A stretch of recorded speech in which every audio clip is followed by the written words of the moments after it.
Good morning student. ये हमारा revolutionary movement in India का 18 जो चैप्टर है उसका पार्ट थर्ड है। हम लोग फर्स्ट और सेकंड चैप्टर सेकंड जो पार्ट था उसमें हम बात कर चुके हैं डिफरेंट डिफरेंट मूवमेंट जो डिफरेंट डिफरेंट कंट्री के हिस्से में हो रहे थे।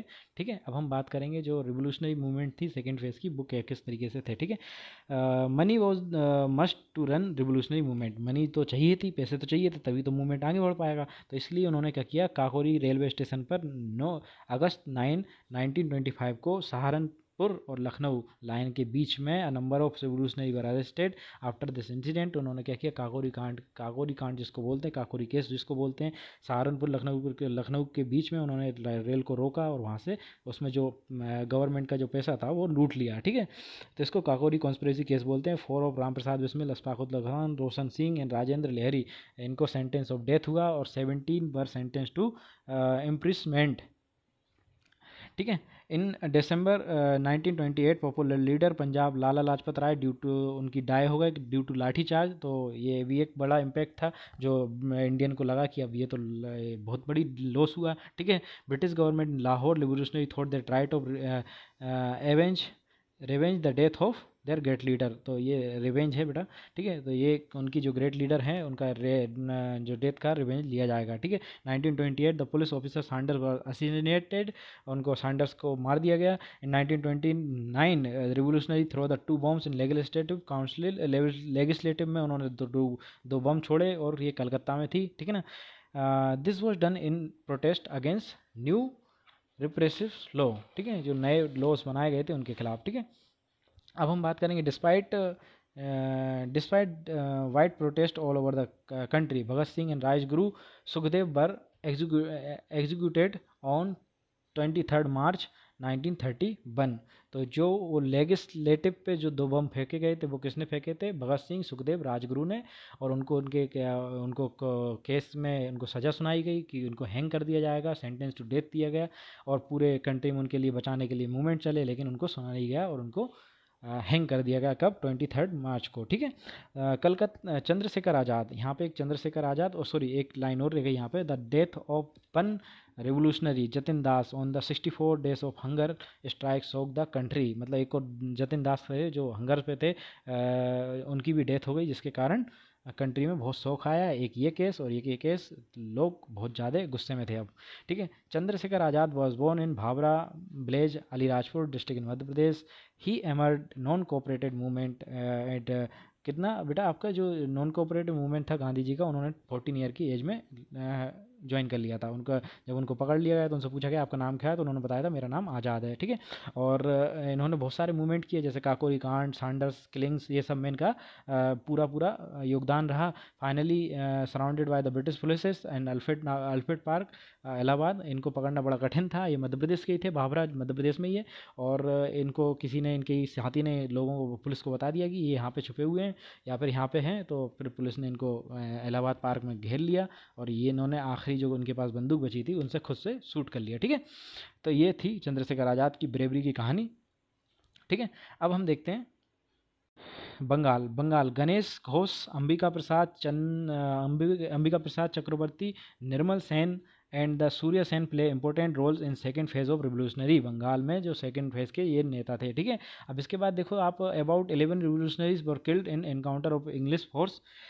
एक हुआ क्या था, the revolutionary raid with Surya Sen raid that Chittagong in 1930। Surya Sen was made president provisional revolutionary government.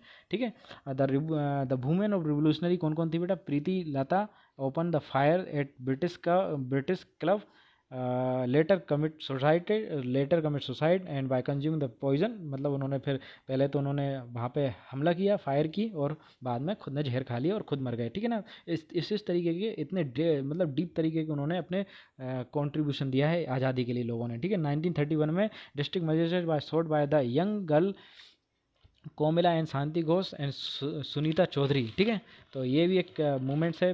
ऐसा नहीं है कि लड़कों ने ही या फिर जो मेन थे उन्होंने ही आज़ादी में अपना योगदान दिया, महिलाएं भी कम नहीं थीं, उन्होंने भी बढ़ चढ़ कर हिस्सा लिया। अब बात करते हैं हमारे लीडर्स की, सुभाष चंद्र बोस की। Subhash Chandra Bose in the period of 1942-1945 with the sound of Indian freedom beyond the Madhya Pradesh, and hero of movement was Subhash Chandra Bose. Despite the options of Gandhi ji in 1939, Bose was elected the president.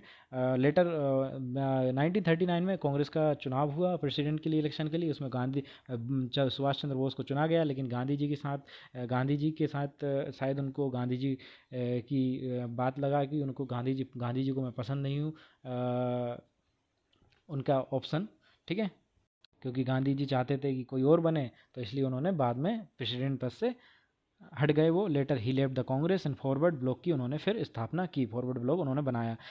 In the meantime initiative of Ras Behari Bose and captain Mohan Singh, इन्होंने एक आज़ाद हिंद फौज की स्थापना की। क्या बनाया? Azad Hind Fauj. Subhash Chandra Bose install a new energy and Azad Hind Fauj become the famous by name of Netaji, ठीक है। In the country of in the capacity of leaders Azad Hind Fauj ही form the temporary Indian government in Singapore October 23rd, took the last drop of the blood. 1944 आज़ाद हिंद फौज successfully move eastern border of India, मतलब धीरे धीरे वो eastern border पर आ गए और उन्होंने इंडियन फ्लैग कोहिमा में इंडियन फ्लैग भी फैलाया। But due to the poverty, ration उनके पास खाने पीने के लिए व्यवस्था नहीं थी, इसके कारण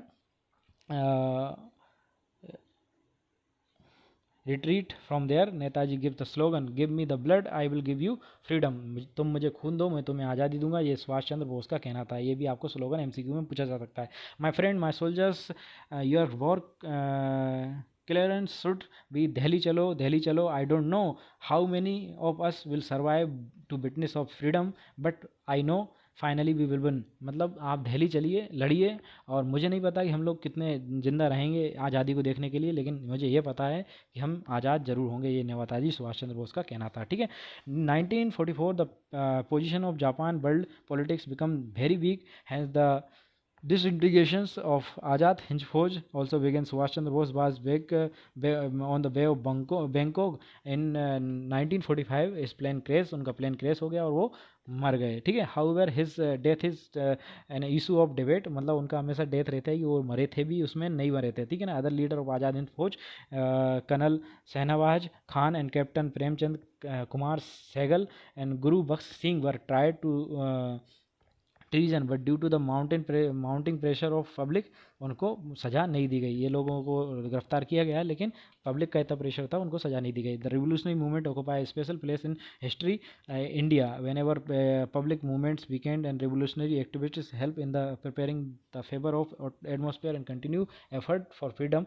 consequently the path of Indian independence become the easier. Indian youth present a unique example of devotion and sacrifices, they will always be remembered and respected।